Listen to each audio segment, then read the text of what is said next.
I have with me here Lee Mitchell, a friend of mine and someone who is very much behind London by Londoners. If you want to know what London by Londoners is, please watch the promotional video on the YouTube channel. I will leave it in the description.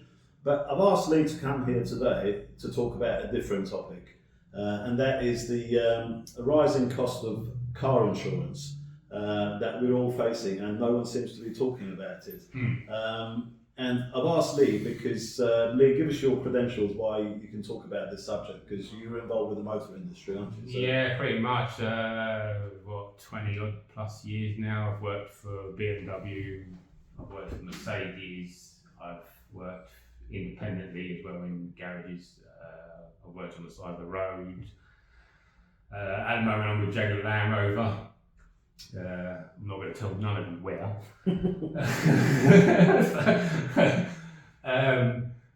So yeah, I've got a fair bit of experience in the motor trade, from sales, marketing, the mechanical side of it, and everything else, and that, as well as I live in London, so I know about the crime rates in London as well, car thefts and stuff like that. Yeah, so I mean, I've got kind of experience. I won't go into detail. Kind of experience in how car thefts go about as well. So from past misdemeanors. From past misdemeanors. You've been on both sides. Yeah. I'm a changed man. I'm rehabilitated. Okay, so we keep that bit hushed up, but you get the picture where it's coming from and the extent of his experience. So I'm just about to renew my car insurance, and I'm absolutely horrified. I mean, we're not talking about a 10% rise, 20% rise, 30% rise. We're talking about like more than 100% rise, and that's despite having no claim bonus, not having any accidents, not having your car stolen. What is going on? Why is the car insurance prices going up so much? It depends where you want to. There's numerous issues. So there's obviously the crime rates as well. Sure. So that's probably I wouldn't even say that's probably the number one issue, to be fair. I personally believe this is more political, and it's designed to get you out of that car. Yeah, they don't want you to drive the car. They don't want you to drive. They're doing everything to raise the cost of to make it literally unaffordable to drive that car to the point then where you have to get rid of it, and then you have to buy one of these electrical things. Having said that, they seem to say that some of their justification is because of the rising crime. Some of it, no doubt about it. Yeah, we've seen. How's that come about? There's a rise. There's been a rise in car thefts quite substantially over the last 5 years or so, 6 years, especially in London. This is mainly down to just like very lackluster policing more than anything. If there was police on the roads, then you wouldn't see any car theft. But they don't care about it anymore, do they? About car theft? Again, it kind of it links into the environmental aspects as well, because what you've got to remember is that a few years back, the EU or the whole international community, whatever that is, made car manufacturers. Ordered car manufacturers to make sure that all cars from whatever period it was are all built and designed now with the focus on recycled stuff, so recycled leather, recycled plastic, recycled metal, and everything else, as well as cutting down on emissions, quite severely cutting down on emissions to the point where you have to redesign engines, which is a cost on its own. And so the majority of cars now needed smaller engines, and because they had smaller engines, but at the same time they still had a market of performance in them. So if you look at like Mercedes, for example, or BMW, to maintain that standard that they had in performance, you need to eke as much energy out of the car as possible. So the idea comes from Formula One. So Formula One cars, for example, have smaller engines, but they're quicker. And the reason why they're quicker is because they have a lot more turbo power and everything else. They're a lot lighter. Yeah. So when it comes to the car manufacturing, they need to make the car lighter so that they can put a smaller engine in it, but still maintain that power. Now, what happens is when to make a car lighter, if you're taking the Range Rover, for example, to make a 2.5 ton Range Rover lighter. There's only one way of going about it, and that's bodywork. And the only way to do that is to make the bodywork plastic, right? Because Range Rovers are built to withstand quite severe punishment. So the chassis are strong, the suspensions are strong, and everything else. There is a thing about reliability issues, but that's electrical. That's a different issue. So.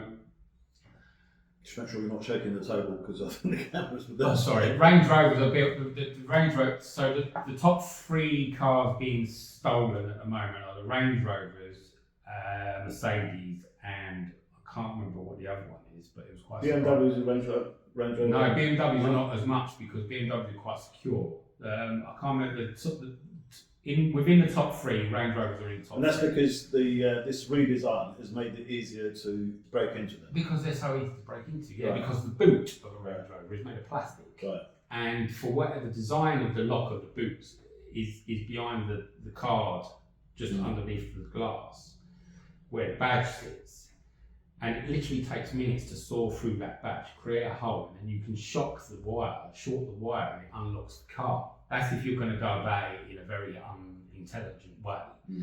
The other way that you've obviously seen is where people are getting the technology now, where they can scan through the doors and everything else, and they can unlock the car. That's more to do with negligence on the owner's part. I know people say, "Well, I shouldn't have to do it." I also totally agree. You shouldn't have to do it, but there is things out there where you can prevent that from happening. So, for example, when they scan your door, the reason why they're picking up your car key to unlock the car is because your car key is near the door. Right. Don't put it near the door. Take it. It's simple enough, isn't it? There's things you can buy in Halfords that cost you less than £5, and they're like little wallets. Where you can that put are the keys made. in. They're made of like a fibre. Where you put the key in it and it blocks signals, so they can't pick it up. You know, there's little things that you can do. But ultimately, it just comes down to the fact that cars are made very cheaply now because of the recyclingism, which makes it a lot easier to break into. Now, you would sort of give them some sort of justification, you'd have some sort of sympathy for the insurance companies. If they were doing it, if they were raising the cost of car insurance, specifically with those cars, but it seems like everyone's car insurance is going up. It seems like some sort of collective punishment. Yeah, which is why I say it's not necessarily to do with the amount of crime that goes on in cars, because the amount of cars that are being broken into are the high value cars, so the Mercs, the Range Rovers, BMWs, and everything else. But even if you had the most sensible, boring car, you're still paying. So if you've got a Ford Fiesta, your car insurance is still going up, and that's where I go back to what I said. That's not to do with crime. That's to do with the environmental issue, the political side of it, where you're being priced off the road. Because they don't want you driving that car. They don't want working class people to have cars. Even though for me it's utter nonsense. Because if we look at let's look at the ULEZ thing, for example, where there's claims that older cars produce more emissions than newer cars. They actually don't. I've got my mother's got a 1.6 litre Mini Cooper, supercharged Mini Cooper. It's 2006. So you have to pay ULEZ, right?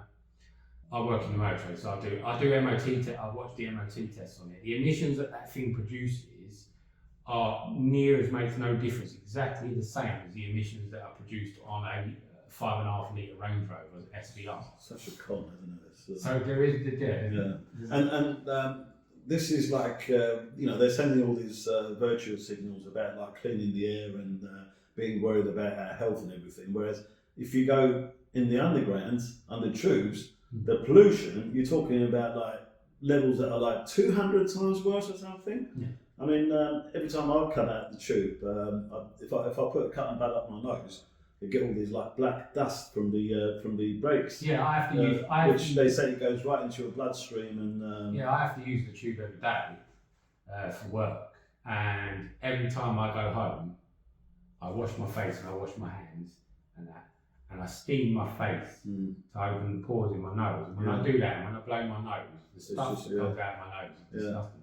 But it's not just that as well. But they're not doing anything about that. No. That's No, because apparently that's a different kind of pollution. Yeah. It really is.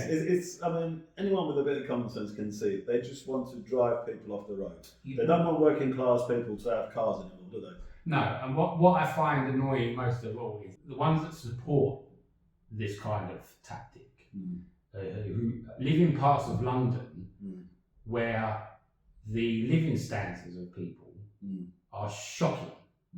Where we're talking black mould on their walls and we're talking mushrooms growing out of their walls. I've seen videos in Ealing, in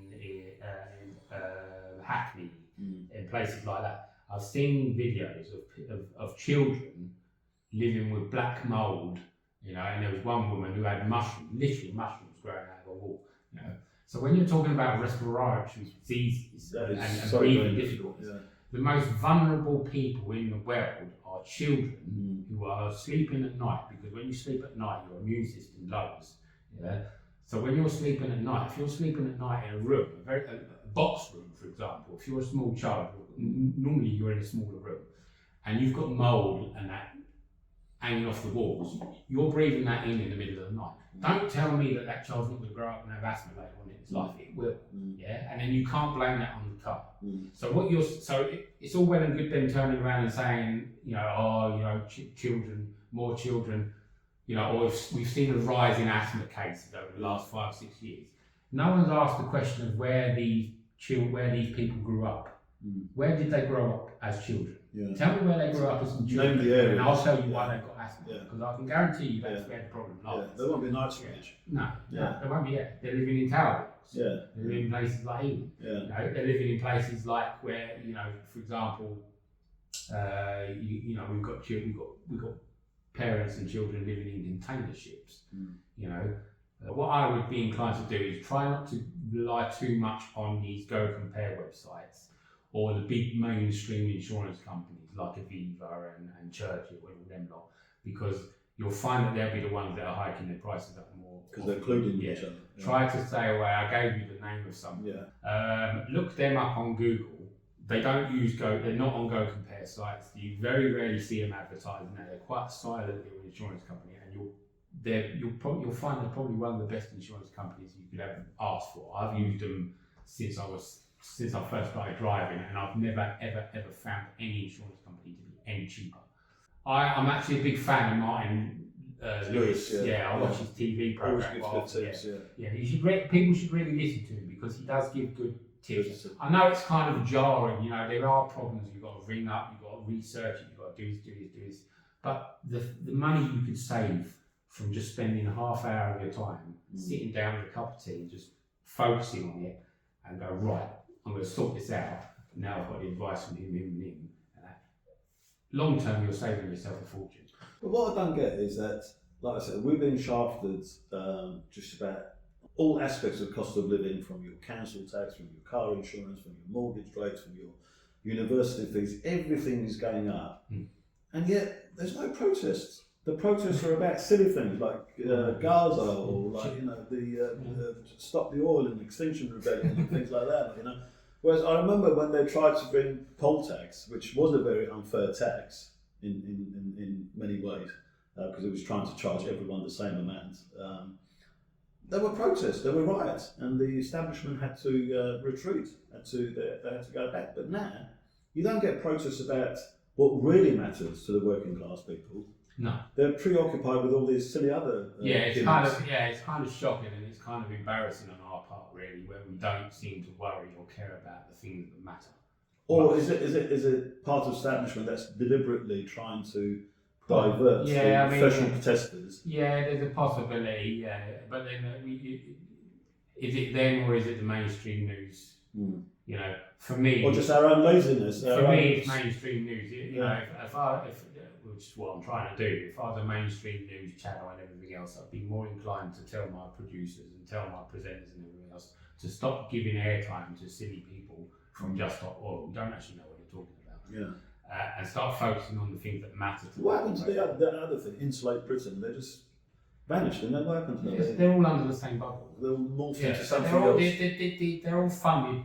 They all Extinction Rebellion. So you've got Extinction Rebellion that are funded. Yeah, they then funnel that money into other aspects. So they funnel their money into just oil, Insular Britain, and the rest of them. So it's same shit, different name. So yeah, it's really strange because in the old days the protesters were the rebels. Now the protesters are not the rebels; they're the establishment pawns. The real rebels got names like Chlamydia and Josephine. And, Tarquin. I saw one the other day from just thought, oh yeah, I can't remember. Yeah, his name was Tarquin or something, crying because he got 3 weeks put in jail and everything else because he glued himself to. Don't glue yourself to it. It's a stupid thing, isn't it? This is what worries me. These are the highest of educational people, right? I never liked school. Never ever liked school. Never went really. Everything that I've achieved, I achieved on my own back. Blood, sweat and tears, if you like. Kicking down doors. Yeah. These are the highest of educational people in it, and they talk so much cobblers. I just worry. Yeah.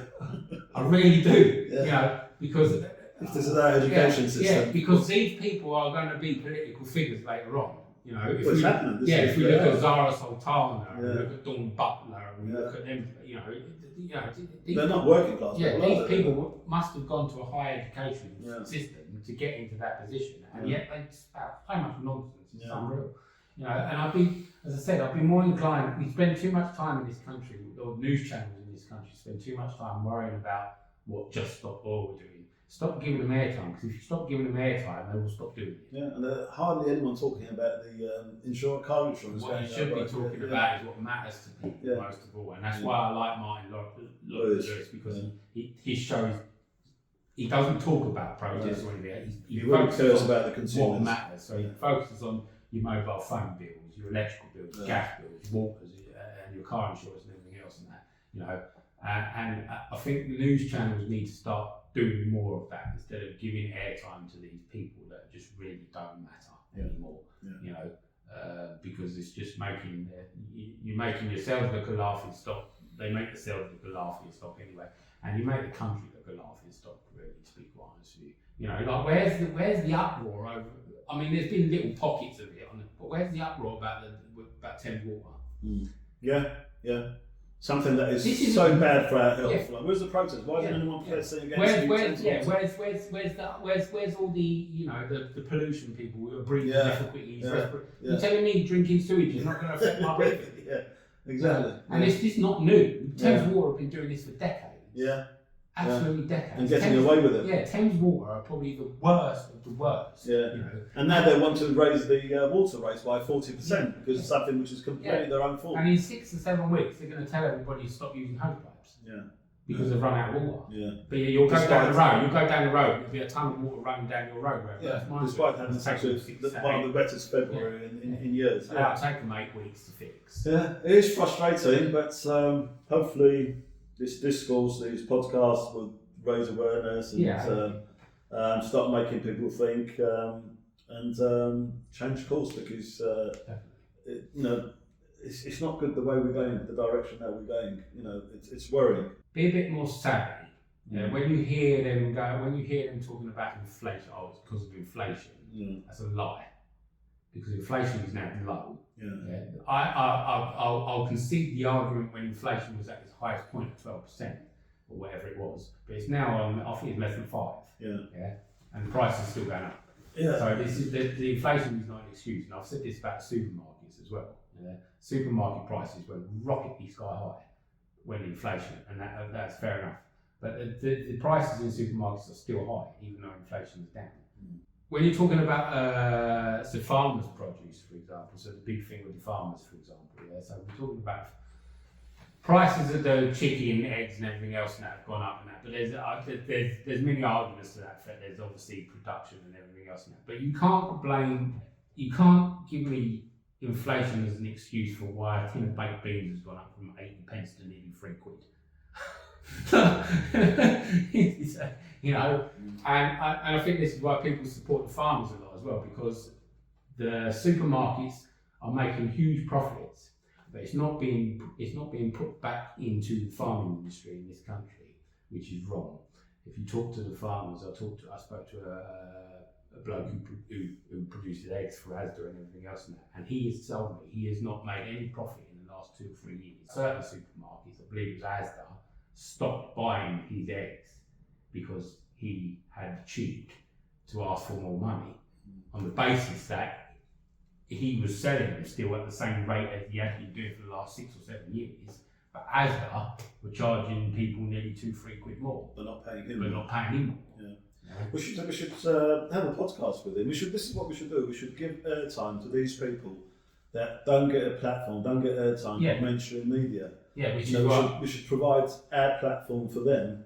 Yeah, so which is what I try to hear do. their side of the story. Yeah, which is what LBL is all about. Yeah. By London, this is what we try to do. We try to give people who should have a platform and don't get a platform the ability to explain why certain situations. And how strong are we now? I mean, we've got 13,000 followers on Instagram. Yeah, touching 12,500. Just started our YouTube channel, so hopefully that will grow as well. Yeah, the YouTube channel now, we're focusing on that a lot now, so hopefully we'll get that growing up more and more. Twitter's Twitter. Yeah, we've definitely got some good people in the team. But yeah, I've got a wide range of people. So I've got we've actually got more diversity amongst us than all these left-wing groups that are under street all the time. I'm probably the most right-wing, racist, diversity-driven person you'll ever meet in your life. So I've got an Iranian, I've got a Nigerian, I've got a Congolese girl, I've got Irish. I've got an Irish person, I've got everything. Yeah, I've got a disabled person. Yeah, a disabled person. Yeah, I've got.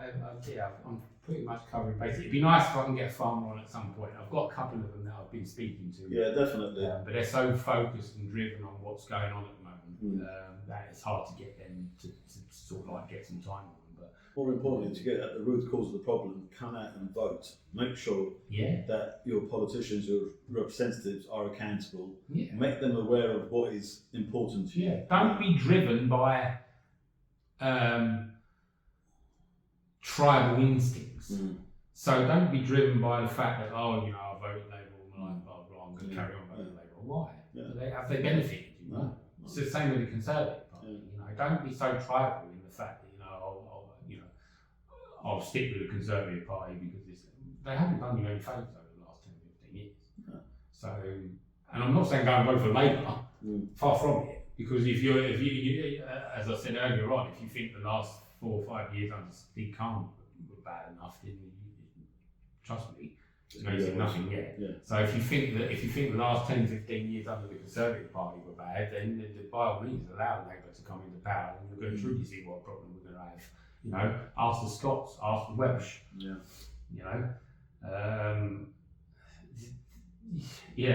It's a difficult one. That's a different topic for another day. But as I said, car thieving. With thieving, just make sure your keys are secure. Lock them in a box. Keep them away from the windows and the doors as much as possible. Keep them on you at all times, whether you're going upstairs or whatever. Make sure your car's secure. Buy a lock for the steering wheel. You